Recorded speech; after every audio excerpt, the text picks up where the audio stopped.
Pour marquer ta présence sur le web, tu vas inévitablement devoir maîtriser plusieurs canaux de communication. Désormais, créer sa page sur Google My Business ou créer un site vitrine ne suffit plus.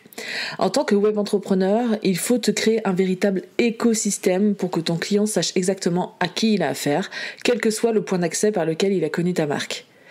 Il te permettra aussi d'accroître considérablement ta visibilité et de gagner la confiance de ton audience. Alors de quoi je parle exactement ? Eh bien, c'est ce que je vais essayer de t'expliquer dans les prochaines minutes. C'est parti. Bonjour et bienvenue sur Feel It, Brand It, le podcast qui te guide pour gérer au mieux ton image de marque afin que celle-ci devienne la meilleure alliée de ton business. Je m'appelle Delphine et je suis designer de marque. Avec mes 15 années d'expérience, je me suis construite au fil des années pour enfin me lancer à 100% dans l'entrepreneuriat en 2019. Depuis, je m'épanouis à accompagner les entrepreneurs qui utilisent le web pour se démarquer et se faire connaître, à imaginer et créer une image forte et 100% alignée à leurs valeurs, leur histoire et leur ambition. Chaque semaine, tu découvriras un nouvel épisode qui te guidera dans la gestion de ton branding, un condensé d'astuces et de conseils mêlant design, stratégie et émotion pour que tu puisses les mettre en application et ainsi déployer ton identité à 360. Si tu souhaites t'épanouir dans ton activité en diffusant une image de marque juste qui va travailler pour toi et attirer les bonnes personnes, alors abonne-toi pour ne louper aucun épisode. Et si ce podcast te plaît, je t'invite à en parler autour de toi et à laisser 5 étoiles sur ta plateforme d'écoute préférée. Bonne écoute! Alors déjà, qu'est-ce qu'un écosystème de marque ? Tu te demandes peut-être quel est ce nouveau terme ? Eh bien, un écosystème de marque, c'est ni plus ni moins qu'un ensemble d'éléments ou de points de contact que ton public cible va avoir avec ton entreprise ou ta marque sur le web. Que ce soit ton site internet, tes pages de réseaux sociaux, ta newsletter ou encore ton podcast. Comme je te le disais précédemment, vendre tes produits ou tes services ne suffit plus. Il faut amener le client à t'immerger dans ton business à 200%, qu'il se sente proche de tes valeurs, qu'il gagne en confiance. Pour une entreprise qui débute, développer cette approche implique de bien réfléchir à toutes les dimensions de son activité et à les mettre en lien. C'est une véritable vision à 360 degrés à adopter où la cohérence va être le maître mot. Pourquoi ? Eh bien tout simplement pour que l'audience se sente guidée et se repère dans les différents éléments que tu peux lui proposer. Plus elle se sentira bien et plus elle comprendra le cheminement et plus elle se fidélisera. Concrètement, en créant un écosystème cohérent et performant, tu pourras asseoir une certaine autorité et expertise dans ta marque sur le marché du web. On sentira instantanément que tu sais de quoi tu parles et comment mettre en valeur tes offres et produits. Tu pourras attirer à toi ton client idéal de façon naturelle en t'imposant stratégiquement là où il se trouve et en créant du lien avec pertinence grâce à un contenu ciblé. Tu pourras également séduire avec une expérience client adaptée et évolutive. Et tu pourras également multiplier les points d'accès tout en maîtrisant les tenants et les aboutissants. Pour établir une relation avec tes prospects, cela va prendre du temps, c'est indéniable. Mais en travaillant en amont tous les aspects de ton écosystème, tu vas pouvoir optimiser tes actions et mettre ainsi toutes les chances de ton côté. Pour construire ce véritable réseau personnel et ainsi tisser ce lien affectif, il faut passer par plusieurs étapes.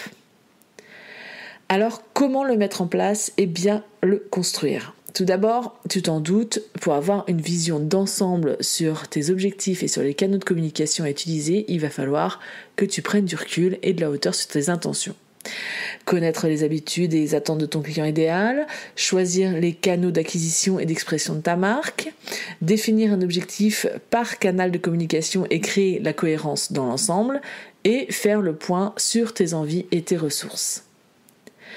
Comme beaucoup d'actions marketing, le premier step va être de connaître au maximum à qui tu t'adresses, comment il réagit, où cherche-t-il ses infos et quelles sont ses habitudes sur le web.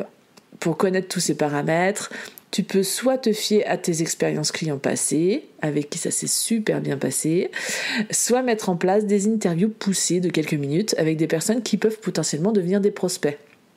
C'est clairement ce qui va te servir de guide pour poser la structure de ton écosystème.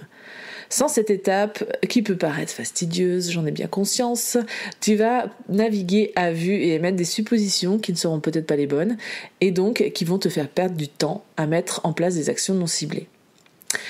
Une fois ces informations précieuses en main, il va falloir cependant savoir quoi en faire.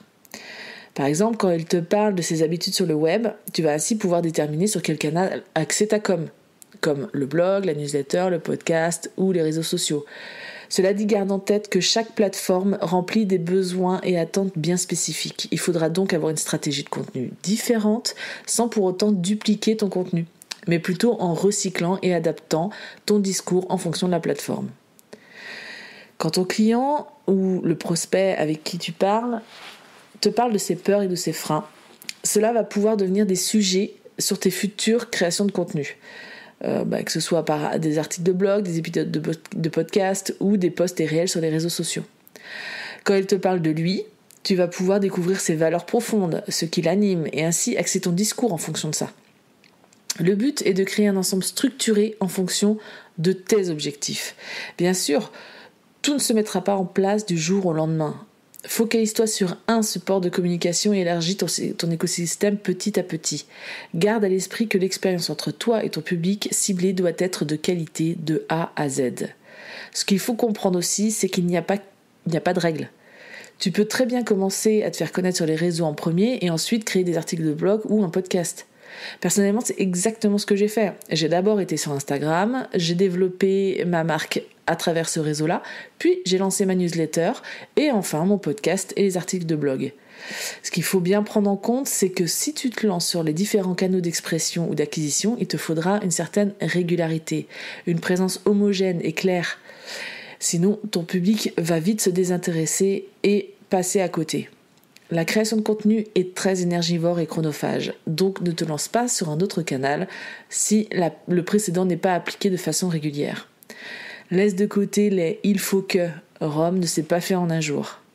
Et ça m'amène aussi sur le fait qu'il faut être conscient de tes ressources. Quand on est seul aux commandes de son business, l'expansion de celui-ci ne peut pas, encore une fois, se faire en un coup. Et souvent, il ne se fait pas seul non plus par la suite. La délégation est un moyen efficace pour pouvoir avancer et accélérer ta visibilité. Mais avant d'avoir les ressources financières nécessaires, il va falloir aussi te respecter. Instaurer un rythme qui te convient, où la création de contenu pour être visible et reconnu sur le web ne prenne pas tout ton temps. Déjà, je ne te conseillerais jamais assez de batcher cette partie-là. Le batching, c'est le fait de condenser toutes tes tâches dans un même laps de temps. Par exemple, en ce qui me concerne, je consacre tous mes lundis matins de toutes mes semaines à ça. Puis, comme je te le disais précédemment, focalise-toi sur un support au début, que ce soit ton blog, ton podcast ou un réseau social. Investis-toi pleinement dans celui-ci et vois si pour toi, il est possible de faire plus ou pas au fil du temps.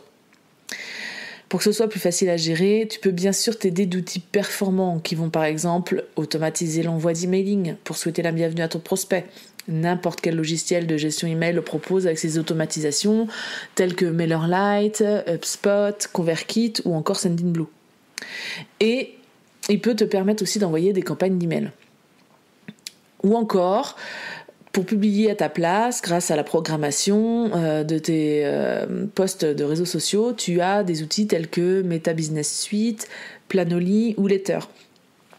Ou il existe aussi des outils comme Calendly pour pouvoir prendre des rendez-vous ou Zapier pour automatiser et faire le lien entre plusieurs applications. Bref, il existe un panel d'outils sur le web, donc renseigne-toi sur la fonctionnalité de chacun et choisis en fonction. Le but, c'est que tu sois soulagé au maximum de cet aspect technique et que tu puisses ainsi te focaliser sur le message à faire passer et l'expérience client à créer. Le plus de ces outils, c'est qu'ils permettent également de mesurer l'impact de ton contenu, de voir si le message est bien ciblé et pertinent. Et pour que ton écosystème gagne en cohérence, je te conseillerais de centraliser tes informations sur une même plateforme comme ton site internet. C'est pour moi le centre névralgique de ta stratégie de communication. Là où ton client va instinctivement chercher des infos, là où il va pouvoir trouver l'ensemble de ton contenu, ou là aussi où il va pouvoir te contacter, échanger avec toi, là où ton message aussi sera le plus compréhensible.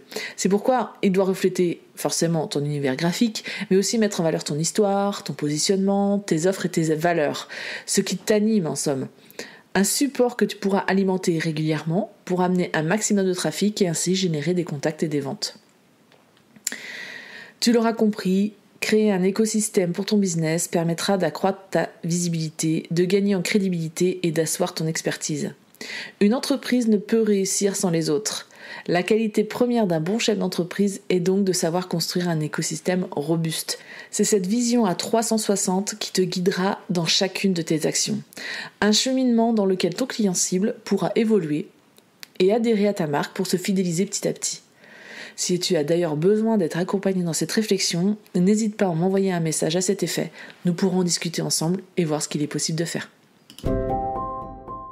Et voici ce qui signe la fin de cet épisode. Je te remercie de l'avoir écouté jusqu'au bout. Tu trouveras toutes les notes du podcast sur mon site www.philencom.com/podcast. Tu trouveras le lien ci-dessous. Et bien sûr, si l'épisode t'a plu, n'hésite pas à me laisser un commentaire. Je me ferai bien sûr un plaisir de te répondre. Je t'invite également à me laisser une note sur ta plateforme d'écoute préférée pour m'aider à faire connaître le podcast. Tu peux également en parler autour de toi en story sur Instagram notamment en me taguant @phil_n_com. Merci pour ton soutien et je te donne rendez-vous mercredi prochain pour un nouvel épisode.